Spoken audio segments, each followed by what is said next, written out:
नमस्कार साथियों।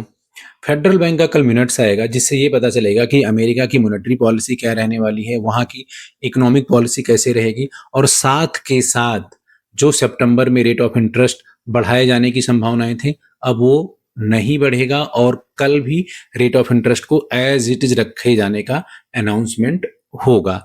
लेकिन अभी अमेरिका और ईरान के बीच में जो रिसेंटली डेवलपमेंट हुआ है, उनके बीच में जो वॉर का एग्रीमेंट हुआ था, वो लगभग खत्म हो गया है। अब यहाँ दोनों के बीच में कोई एग्रीमेंट नहीं है। तो यहाँ पे अगर आप देखोगे तो क्रूड ऑयल में जबरदस्त तरीके का उछाल है। ब्रेंट तो $92 के ऊपर पहुंच गया है और मैं WTI की बात करूं तो $83-84 के ऊपर ट्रेड हो रहा है। तो यहाँ पर क्रूड ऑयल में जबरदस्त तरीके का उछाल है, जिसके कारण आज सिल्वर और गोल्ड में भी यहाँ पे दबाव देखने को मिला है। सिल्वर $64 और गोल्ड लगभग $4400 पे ट्रेड हो रहा है। लेकिन जो पॉजिटिव ट्रेंड यहाँ पर निकल करके आया है, जिससे मार्केट को एडवांटेज मिलेगा स्पेशली सिल्वर और गोल्ड को, वो ये है कि अगर रेट ऑफ इंटरेस्ट को यहाँ पे एज इट इज भी रखा जाएगा तो भी सिल्वर और गोल्ड की तरफ इन्वेस्टमेंट बढ़ता हुआ दिखाई देगा। उसके पीछे का कारण है स्टेबिलिटी। जो मार्केट में ये लग रहा था कि रेट ऑफ इंटरेस्ट बढ़ाए जाएंगे और वहां सिर्फ 3 मेंबर ने वोट किए थे रेट ऑफ इंटरेस्ट बढ़ाने के फेवर में और 9 मेंबर ऐसे थे जो रेट ऑफ इंटरेस्ट को एज इट इज रखना चाह रहे थे। तो यहाँ पर रेट ऑफ इंटरेस्ट अगर एज इट इज भी रहेगा तो भी कहीं ना कहीं स्पेशली सिल्वर और गोल्ड के ये फेवर में आता हुआ दिखाई देगा। अगर मैं बात करूं यूएस की डेटा के बारे में, तो वहां का डेटा कहीं ना कहीं जो इन्फ्लेशन था वो घटा हुआ था। लेकिन अगर अब यहाँ वॉर कहीं ना कहीं फिर से एस्केलेट हुआ, जिस तरह से क्रूड ऑयल के भाव बढ़ रहे हैं, तो महंगाई फिर से बढ़ने के चांसेस बढ़ जाएंगे और महंगाई बढ़ेगा। और अगर महंगाई यहाँ पे लगातार बढ़ता गया तो आने वाले मीटिंग्स में, अभी फिलहाल कल और सितंबर में तो रेट ऑफ इंटरेस्ट नहीं बढ़ेंगे, लेकिन अक्टूबर और नवंबर तक ऐसा प्रोबेबिलिटी है कि रेट ऑफ इंटरेस्ट फिर से बढ़ाने की बात की जाए। लेकिन ट्रंप जब तक है तब तक अनसर्टेनिटी वहां पूरा रहेगा मार्केट में, जैसा कि हम पिछले कई महीनों से लगातार देख रहे हैं। किसी भी टाइम उनका स्टेटमेंट आ सकता है कि वो ईरान के साथ एग्रीमेंट कर लेंगे। किसी भी टाइम ऐसा आएगा कि वॉर को यहाँ पे फुल फ्लैज वो बंद कर देंगे, क्योंकि उनके इंटरनली बहुत ज्यादा प्रेशर है। चाहे उनकी रेटिंग जो लगातार गिरती जा रही है, अप्रूवल रेटिंग की बात हो, या जिस तरह से नवंबर में मिड टर्म का इलेक्शन है अमेरिका में, ये भी उनके लिए एक बहुत बड़ा कंसर्न है। बैंक ऑफ अमेरिका का एक रिपोर्ट आया है जो बहुत ही शानदार है। साथियों, बैंक ऑफ अमेरिका की रिसर्च टीम के हिसाब से नवंबर 2024 के बाद अभी इन्वेस्टर और बड़े प्लेयर सबसे ज्यादा बुलिश दिखाई दे रहे हैं, खास करके जुलाई और अगस्त इस महीने में। तो यहाँ पे मोमेंटम है अक्रॉस द ग्लोब और गोल्ड को लेकर के काफी बुलिश है। इस रिपोर्ट में यह बताया गया है कि बैंक ऑफ अमेरिका का रिसर्च और एनालिसिस ये कहता है कि गोल्ड अभी अंडर वैल्यूड है और गोल्ड का जो कंपेयर होता है वो बेसिकली S&P के साथ होता है।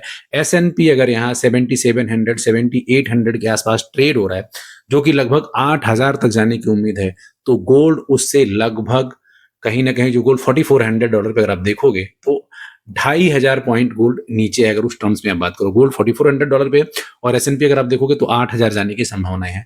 तो गोल्ड और S&P को बराबर होना चाहिए 0.1।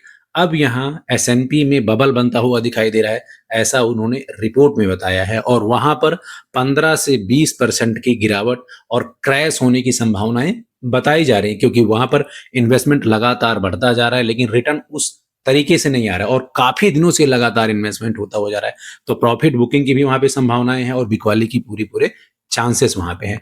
और अगर S&P में इस तरह की बिकवाली आती है तो उसका फायदा गोल्ड को होगा, क्योंकि गोल्ड को उन्होंने अंडर वैल्यूड बताया है। तो गोल्ड के लिए काफी शानदार न्यूज है। और बात करें सिल्वर की, तो सिल्वर को भी उसी के साथ मोमेंटम बनता हुआ दिखाई देगा।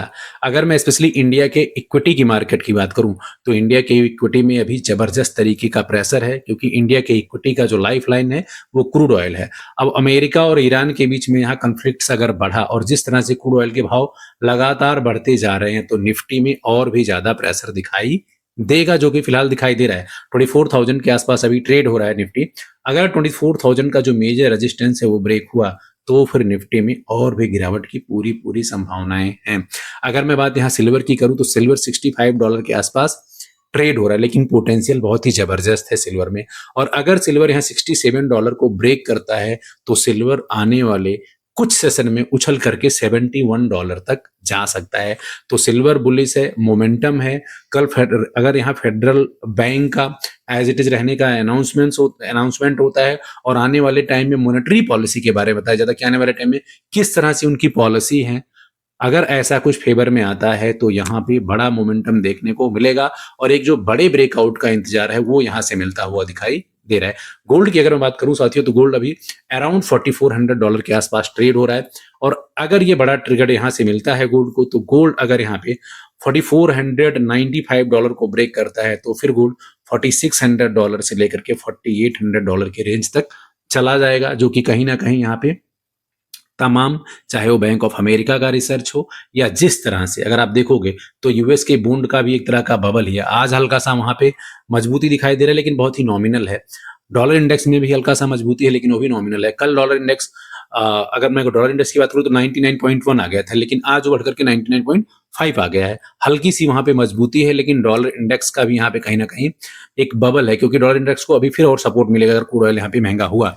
लेकिन अगर यहां से कोई भी क्लू निकल करके आता है, क्योंकि मिड टर्म इलेक्शन को देख लिया जाए या जिस तरह से यूएस के इंटरनल तमाम प्रॉब्लम्स चल रहे हैं ट्रंप को लेकर के, चाहे वो मिड टर्म इलेक्शन हो, तो वॉर को वहां रोकने की पूरी पॉसिबिलिटी है, एग्रीमेंट की पॉसिबिलिटी है। ऐसा कुछ होता है तो अगला 1.5 से 2 महीना बहुत ही क्रुशियल होने वाला है, स्पेशली गोल्ड, सिल्वर और इंडिया के इक्विटी मार्केट के लिए। इंडिया की इक्विटी की मार्केट के लिए इसलिए मैं बात कर रहा हूं कि वहां पर यूएस में जिस तरह से इमर्जिंग मार्केट को लेकर के अब फिर से क्रेज बना है और एफआईआईज लगातार इंडिया के मार्केट की तरफ देख रहे हैं, तो इंडिया के इक्विटी मार्केट में भी शानदार पोटेंशियल है और यहां से बाउंस बैक करने का पूरा पूरा दमखम है। तो चाहे वो बैंक ऑफ अमेरिका का रिसर्च हो या कल जो फेडरल बैंक का रिपोर्ट आने वाला हो मिनट्स, उसके बारे में आप क्या सोचते हो कमेंट करके बताओ। वीडियो को ज्यादा से ज्यादा सब्सक्राइब करो, लाइक करो, शेयर करो। अभी के सेशन में इतना ही, मिलते हैं नेक्स्ट सेशन में। Thank you.